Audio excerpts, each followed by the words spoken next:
Hi everyone, it's Dimitri, or the Bookworm, or whatever you want to call me, and today we're doing a bookshelf tour. We're going to skip ahead to the fiction side because I think that's what you guys would mostly be interested in. But just a quick kind of overview. Up here we got the Greek text. We start off in my library with ancient classics, contemporary Greek history, things that every Greek boy should read, no matter what. Then we got our philosophy section on the third shelf.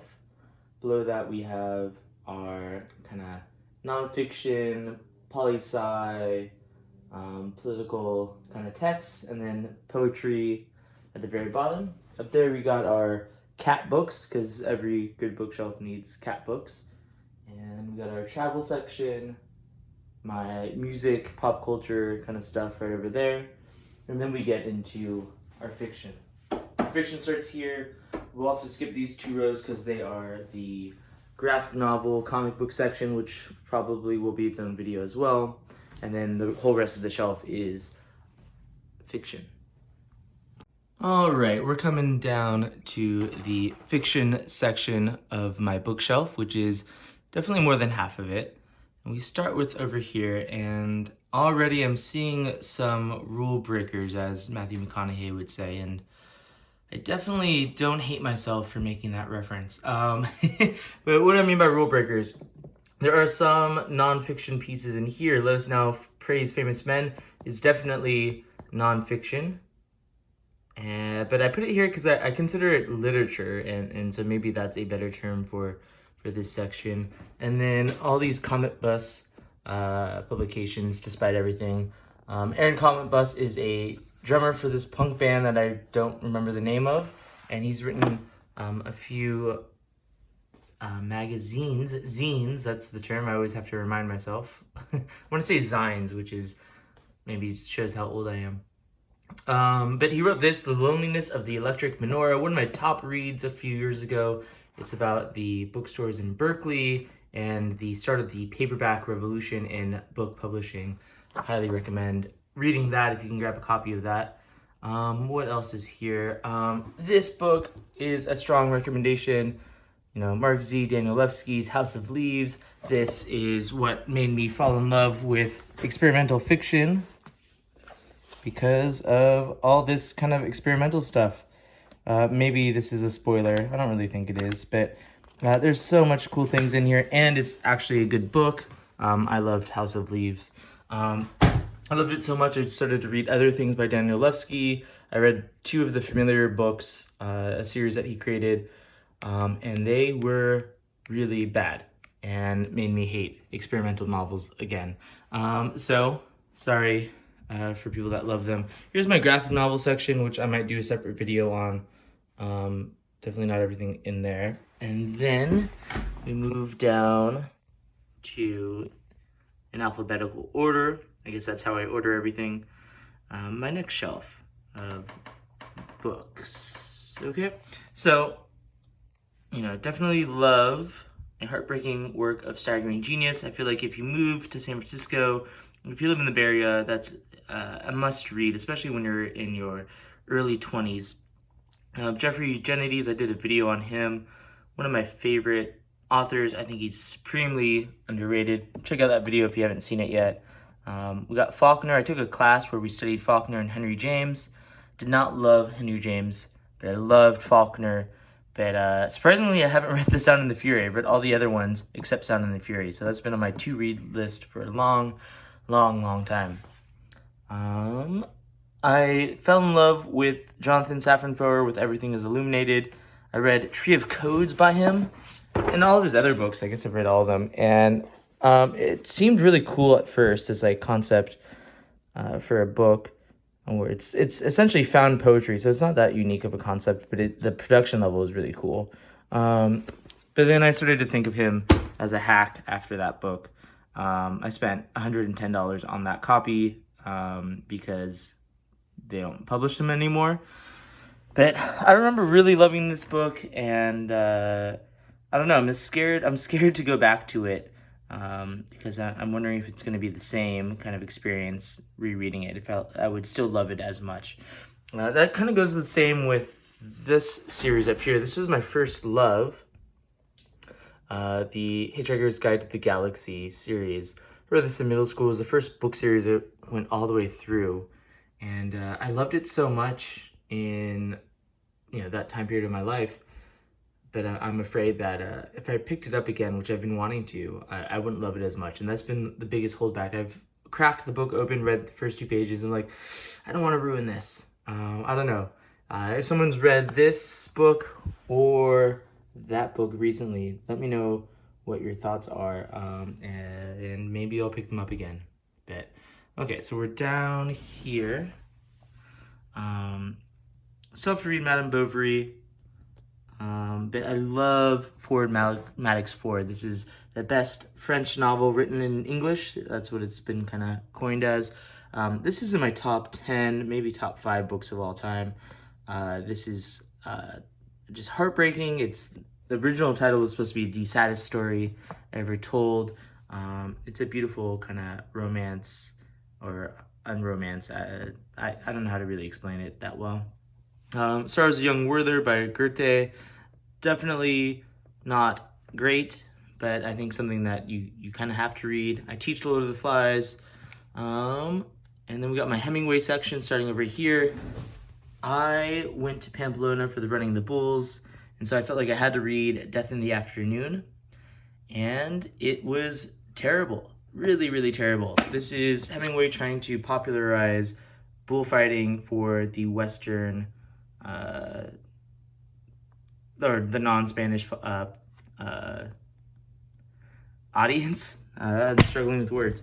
And it is just terrible. I mean, Hemingway is known for like his brevity and being concise and kind of this like iceberg style of writing where there's very little at the surface, but it creeps down. There's so much behind the words, right?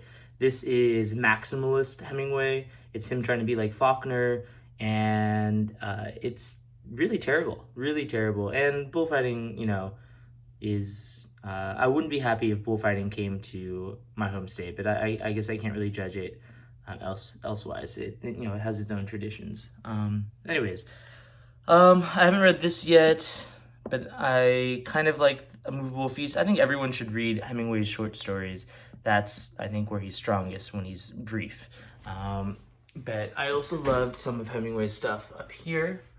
The Old Man and the Sea, excellent. The Sun Also Rises, probably my favorite by him. We got Dune, which I finished pretty recently. Good, but just not my style of text. I teach Kite Runner to my sophomores. I read Brave New World recently. This is a fun book. Speaking of experimental novels like, The Familiar and House of Leaves over here, this is S by J.J. Abrams and Doug Dorst, and it's like a high concept experimental novel. Comes with kind of this rip tag right here. It kind of looks and reads like a library book, and there's stories upon stories and people writing notes to each other while they're reading it. All these pullouts, postcards, and I had so much fun reading this for the first half. Because the fun part about that book is just figuring out how to read it. And after that, it is not fun. I felt like the story was pretty repetitive and not super great. But S, or Ship of Theseus, is the book within a book. Is, I don't know. If you're interested in these kind of experimental texts, I feel like you definitely have to read it. But, I appreciate it for what it is. I just didn't love the actual story. I didn't think it stood alone by itself too well. Got my James Joyce section. Favorite novel of all time, which I know sounds pretentious, is Ulysses by James Joyce. I love it. I need to reread it. I've read it a few times, but I haven't done a good solid reread in a few years. This was very influential to me when I was in high school, The Unbearable Lightness of Being. It was a great introduction to me to existentialism. The My Struggle series, one of the best contemporary reads out there. I highly recommend this book. You can just start with the first book and that's enough. But go into that knowing that the second book is even better, and the whole ride is wonderful. But you can read the first one as a standalone. Let's hear. I teach Into the Wild. I just recently read All the Pretty Horses. I need to read more Cormac McCarthy. I did a good video. I think it was good. People seem to like it. Henry Miller's Tropic of Cancer. I'm going to read Tropic of Capricorn next. And we're down here. We got our Modiano, which I haven't read yet. But I've only read Norwegian Wood by Murakami. That was excellent, but I read that early college, so it's been a while.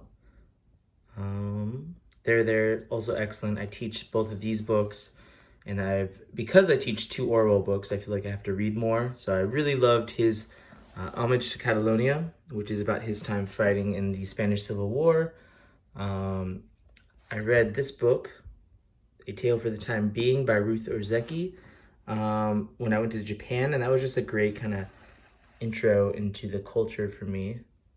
And right now I'm on book 2 of In Search of Lost Time, and that's my like big endeavor series right now, which hopefully I get through soonish. I didn't love the first book, but I'm loving the non-Lydia Davis translation. I think this is the C.K. Scott Moncrief from my research. This is the better like whole series from one translator. Where the Lydia Davis, more people hyped it up, but I don't know. This is a much easier read for whatever reason. Then we got our Thomas Pynchon. My most popular video right now is on Gravity's Rainbow. I'm pretty proud of that video. It's the first video. It's kind of weird to peak early, but we'll see. I just finished Inherent Vice. It made me feel very smart because this was such a hard book. Made me feel so challenged that for this to feel relatively breezy was a good and somewhat needed confidence booster. Moving ahead, one of my favorite all-time authors, both of them right here, George Saunders, who I've almost made my way all the way through his stuff, and then J.D. Salinger, which I recently read all the way through. He is much better than just Catcher in the Rye. In fact, that might be one of my least favorite things by Salinger. Loved White Teeth. I have a video on that. John Steinbeck. I teach this book. I haven't read these in a while. I took a whole class on Mark Twain. My professor looked like Mark Twain. That was pretty awesome. And down to the last shelf. My first real love. My first real love of an author was Kurt Vonnegut. I remember reading in AP Lit, my senior year of high school, I read, what did I read? Slaughterhouse-Five. And I never had a book speak to me so powerfully, and I had to read more Vonnegut, and so I kept going. And it's been nice. I put him down for a while, and I've been kind of picking him back up again, and there's still so much Vonnegut out there, and they all hit really hard, and are, they're all not home runs, but they all have something there.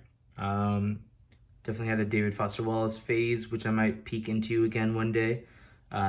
Obviously, these 2 are excellent books. I've been thinking about doing like a field guide, not like an analysis of Infinite Jest, because I don't think I can say anything new there, but how to read it, what I would read before reading this. I think there's kind of a gradient with DFW. And then, I read this recently. It was okay. I can't speak too highly of it, but I just don't think it met me at the right time. And then I hated this book, A Little Life. People fanboy over this so hard. It was the closest thing to a snuff film I've ever read. It is just pure torture to the author. And the best thing about this book is the book cover. I think if you read up about the photograph here and what it's called and who the photographer is, it fits the novel so well, and that was so genius, I thought. But I don't know, the book just I feel like wants to torture, physically torture the audience, and so I kind of hated that. Anyways, that's it for my bookshelf tour. We got my to-read section down here and down here, and then kind of trash stuff over there. Maybe not trash stuff, but so here are some things I want to read. Some Wharton I haven't read any of. Let me know if you see any books in here that you think I should read next. And then here are some kids' books for my godson when he comes over. Anyways, I hope you guys liked my bookshelf tour part 1. We'll do a quick video on graphic novels and comic books and maybe some of my nonfiction stuff for another video. See you guys later. Bye.